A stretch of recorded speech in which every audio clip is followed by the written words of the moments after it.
Bonjour et bienvenue sur Objective Mind. Alors, aujourd'hui, nous allons parler de l'art d'investir en soi. Car c'est une chose que beaucoup de personnes oublient en sortant de l'école. Alors, c'est parti.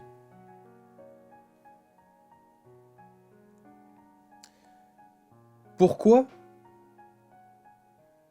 investir en soi? C'est la question qu'il faut se poser.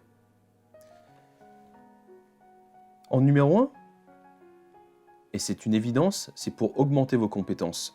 Disons qu'aujourd'hui, vous travaillez dans un travail pour un patron qui vous exploite et que vous n'en pouvez plus. Vous avez le choix d'augmenter vos compétences pour aller dans un autre job ou rester jusqu'à la fin de votre vie esclave de ce patron. Quel choix avez-vous? Êtes-vous prêt à prendre le risque de vous former pour avoir une vie meilleure ou subir tout au long de votre vie?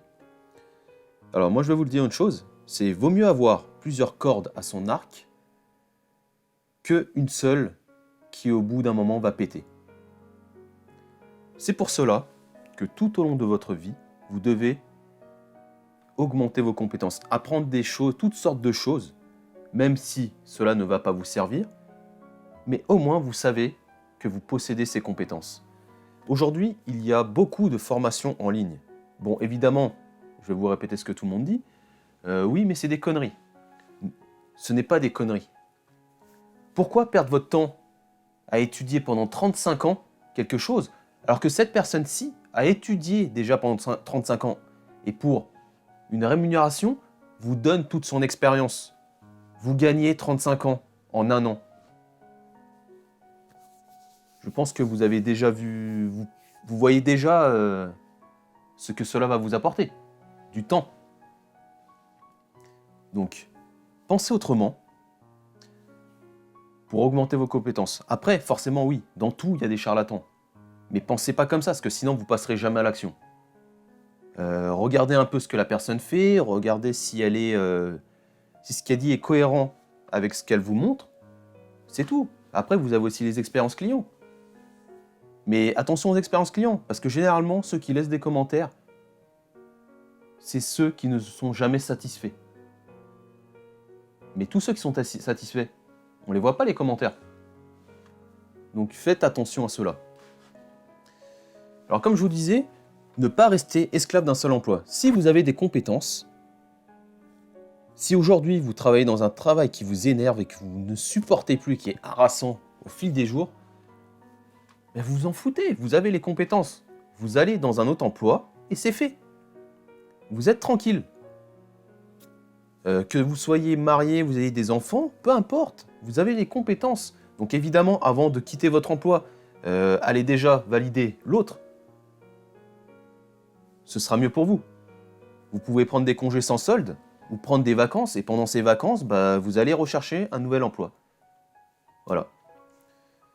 C'est ce qu'il faut faire avant tout.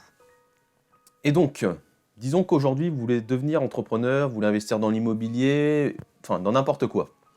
Formez-vous avant de passer à l'action. Vous devez absolument vous dire que la première des choses à faire avant toute chose, c'est de se former. Oubliez tout ce que vous avez appris et dites-vous que se former est le plus important. Si vous voulez investir dans l'immobilier, si vous ne vous formez pas,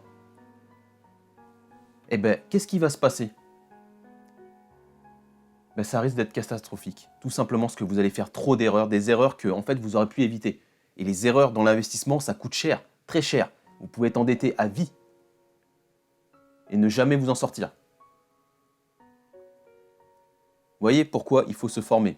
On dit qu'il faut faire des erreurs, oui, mais des erreurs intelligentes. C'est-à-dire des erreurs que vous pouvez rattraper parce qu'il faut de l'expérience pour les faire. Mais il y a des erreurs qu'il vaut mieux éviter de faire.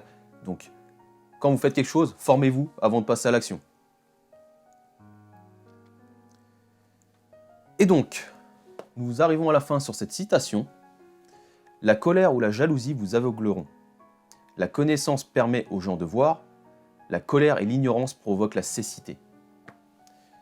Donc je vous laisse sur cette citation et je vous souhaite bonne journée. Salut.